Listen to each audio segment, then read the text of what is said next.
Hey, what's up you guys, it is Forge here and welcome back to another Minecraft mod review, and today we are doing the Redstone Arsenal mod. And today is a very actually exciting day because we are now over 1,000 subscribers, guys, and that is absolutely amazing, and I'd like to thank you all so very much. And I am working on a 1,000 subscriber special, but it's taken a little bit longer than I expected, so I'm recording this video instead, just to get it out on time.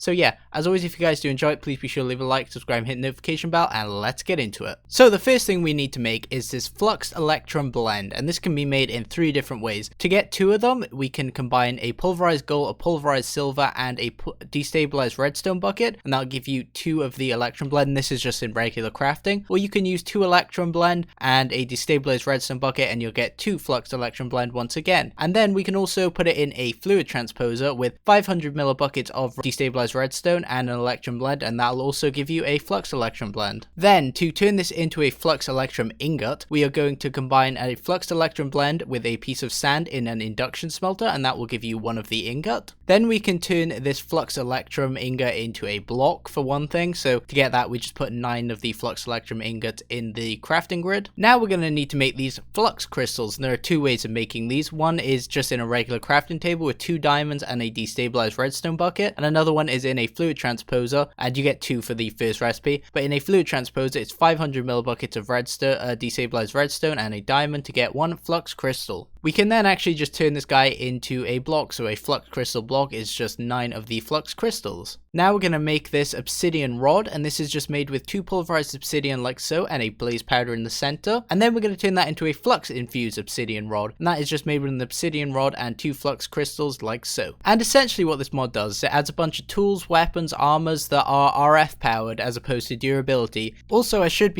probably mention that you charge all of these guys within the energetic infuser or any type of charger that's in the mod pack that you guys may be using. So the first thing we have is the Flux Infused Sword, and this is crafted with 2 Flux Electrum ingots and a Flux Obsidian Rod. And when uncharged, the sword basically has an attack damage of 2 and a attack speed of 1.6. And then when it's charged, it has a, attack damage of 6 plus 1 flux damage, so an attack damage of 7, and also a same attack speed of 1.6. And then also we can press V to empower the sword, and now it actually consumes 800 RF per tick as opposed to the 200 RF tick before. And it also raises its attack damage to 16 and attack speed to 2. Also, like every other thing in this mod, you can apply the Unbreaking enchantment, and basically the Unbreaking enchantment, it has a chance to not consume the redstone flux when it is used. So at Unbreaking level 1 it's a 33% chance, at Unbreaking level 2 it's a 50% chance, and at Unbreaking level 3 it's a 60% chance. We can also apply the Holding enchantment, which is from the COFH mod, which basically allows things to hold more charge or stuff within them, and the higher the level the more energy the thing can actually hold. So at Holding level 1 it can hold 1.5 times more, at 2 it can hold 2 times, 3 2.5 times, and at level 4 it can hold 3 times as much energy within it. Next we have the Flux Infused Pickaxe, and this guy requires 3 Electrum ingots and 2 Flux Infused Obsidian Rods, and at the uncharged it has a very low mining speed, half the speed of a wooden pickaxe, but when charged it has the same mining speeds as diamond pickaxe, and obviously it consumes 200 RF per use. And then when empowered it is 1.5 times as fast as a diamond pickaxe, so empowered when you press V, but it does consume 800 RF. Also, when we empower it can remove any 2 blocks around it, and it's also a mining level higher than diamond when it is in its infused state, so I can actually break all 3 of these blocks like so. And it can also work as a shovel if when you are in empowered mode like so. Next we have the Flux Infused Axe, and this guy is made with 3 Flux Electrum ingots, 2 Flux Infused Obsidian Rods, and essentially when this guy is uncharged it has a very low chopping speed, again half the speed of a wooden axe, and when it is charged it has the same speed as a diamond axe, and then once empowered it has a it's 1.5 times faster than a diamond axe, and consumes 16,000 RF as opposed to 200 RF like this guy. When in normal mode, it works like a normal axe, but when in the empowered mode, as I said, it's a bit faster, and also it can dig out a 3x3x5 area of any wood type. So if I hit this block here, it's actually going to remove all of those wood blocks right there. And next we have the Flux Infused Shovel, and this is made with a Flux Electrum ingot, 2 Flux Infused Obsidian Rods, and essentially when this guy is not charged, it has equivalency of half the speed of a wooden shovel, and then when charged, it's the same as a diamond shovel, and then when empowered, it is the 1.5 times times the normal of a diamond shovel. So this guy uses 200 RF per use normally, and then when empowered it uses 800 RF. So this guy can also be used as a hoe when you hold shift and right click. So as you can see, it tilled the farmland, and when in empowered mode you can actually remove 4 blocks in front of the where the shovel is going to dig. So if I break this block here, all of them will be removed. Also, we can use it to hoe the ground. So if I shift and right click, it will hoe all 4 of these. Same with path blocks, just regular right click and it will turn all those to path blocks. Next we have the Flux Infused Omni wrench, and this is made with 3 Flux Electrum and a Flux Infused Obsidian Rod. And as you can see, there is no way to empower this, so it just uses 200 RF per use, and as with all of the tools, it holds 320,000 RF. Also, when it is used on a player or mob, it can be used to rotate them 90 degrees, so if you hit them with it. It also serves as a wrench like the crescent hammer, and also can be used as shears using 200 RF per use. So as you can see, when I hit this creeper, he actually turns 90 degrees. Next we have the Flux Infused Bow, and this is made with 2 Flux Electrum ingots, 1 Flux Infused Obsidian Rod, and 3 string. And obviously this guy has to be powered to fire, but when it is charged at normal mode, because obviously you can see you can empower it, it uses 200 RF and it has an arrow damage multiplier of 0.5 and a arrow speed multiplier of 1.5. But when you empower it, it has a damage multiplier of 1.25 and an arrow speed multiplier of 1.6. So as you can see, the arrows actually go a bit faster from non-empowered to empowered. And now we have the Flux Infused Shield, and this guy is crafted with 6 Flux Electrum ingots like so and a Flux Crystal. Obviously this guy has to be charged to use once again, and this guy, when you use it, actually does 1 flux damage to the mob that is hitting you. So that is a special type of damage that hits through armor, and it uses 200 RF per use. Plus you can also empower it, so it does 6 flux damage, but now it uses 800 RF per use. So if I grab a mob, you'll see if I just hit him with the normal shield, it'll do half a heart, but if I power it up and hit it, it will do a bit more damage. And now I'm in survival mode. If I hit this guy and he comes and hits me, he's actually going to take damage off the shield. If I empower it,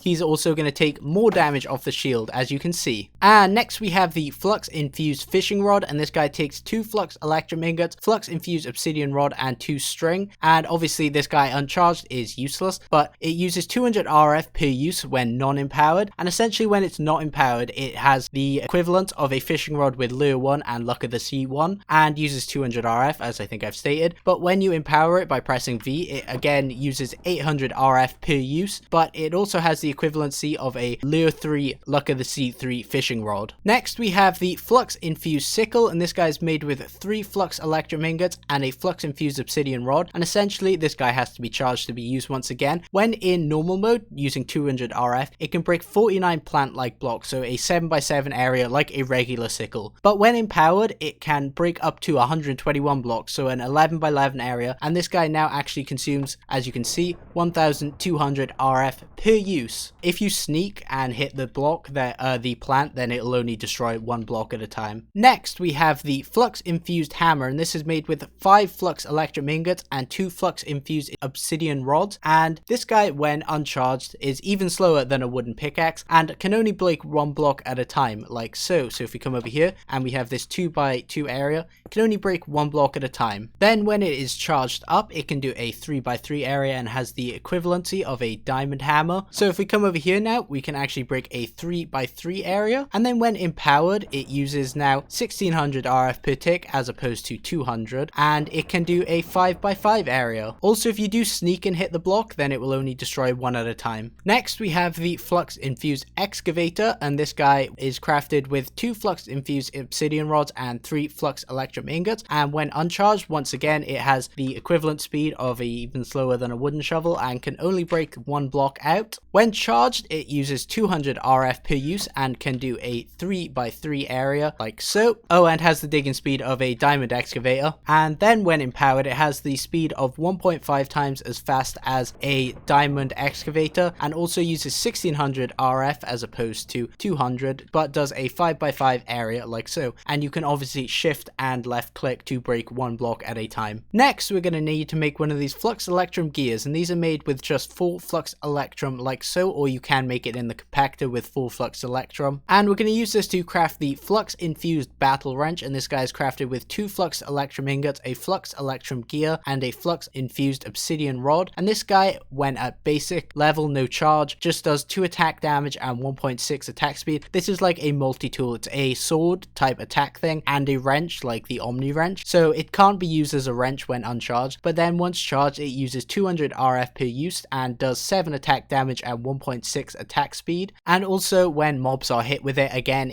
they are rotated 90 degrees. And as a empowered mode, then it does 2 attack speed and 14 attack damage, as you can see. And also it just uses 800 RF. Even when using it as a wrench, it still uses 800 RF. Next we have the Flux Infused Quiver, and this is crafted with 2 string, 2 arrows, 2 flux crystals, and 2 flux electrum, like so. And this guy essentially acts as ammunition for bows, so when you charge it up, it basically serves as arrows that deal the same amount of damage as a regular arrow, and they deal flux damage also, and they also cost 800 RF to fire. They are also unaffected by gravity and disappear on impact or after traveling for too long. So as you can see, if I just fire this arrow off in this Flux Infused Bow, it'll just keep going, completely unaffected by gravity, completely straight. If I empower this guy, then the guy does double the amount of damage the arrows do, and it also does an explosion on impact, but it doesn't actually break blocks, only mobs. And also most mobs can be killed on impact by one shot like this, as you can see. They also now require 6400 RF per use. The next thing we're going to need are these Flux Electrum plates, and these are made in a compactor by placing a Flux Electrum ingot into it basically, and then we're going to craft this Flux armor plating, and this is going to be used to make the armor with a Flux crystal and 4 of the Flux Electrum plate. And then we can go ahead and craft it like normal armor, so 5 for the helmet, and essentially what this guy does is it offers the same protection as a diamond helmet, and instead of taking durability, it just takes 200 RF per damage point. But when hit with like a flux infused weapon or something that does flux damage, it actually charges up instead of consuming flux, so you can charge your armor just by being hit by other people. And obviously this guy holds 800,000 RF. And then we have the Flux Infused chest plate, and this is crafted with 8 of the flux armor plating, and essentially this guy has the same protection as a diamond chest plate when charged obviously, and takes 200 RF per damage point hit, and again works the same as the helmet with the Flux Infused damage. Then we have the Flux Infused leggings, and these guys are crafted with 7 fluxed armor plating, and again do exactly the same, so they're the equivalent of a diamond leggings and do 200 RF per damage point per hit and get charged by flux attacks. And then finally we have the Flux Infused boots, which again are exactly the same. They are crafted with 4 flux armor plating and take 200 RF per damage point and get charged by flux attacks. Also, I should mention that the armor have different no energy chance uses when they are enchanted with unbreaking. So level 1 has a 40% chance of not using energy, level 2 has a 50% chance, and level 3 has a 57% chance. The holding enchantment is the same though. And then finally, obviously we can craft Flux Electrum nuggets just by placing a Flux Electrum ingot into a crafting table, and these guys currently have no use but to be crafted into a Flux Electrum ingot. Okay guys, but I think that about does it for our Redstone Arsenal mod review. So I hope you guys did enjoy it, and if you did, please be sure to leave a like, subscribe, and hit the notification bell. And yeah, I just want to say thank you one more time for 1,000 subscribers. Well, we're on 1,005 right now. But yeah, as always, your guys' support is amazing, and the 1K special will be out Thursday hopefully.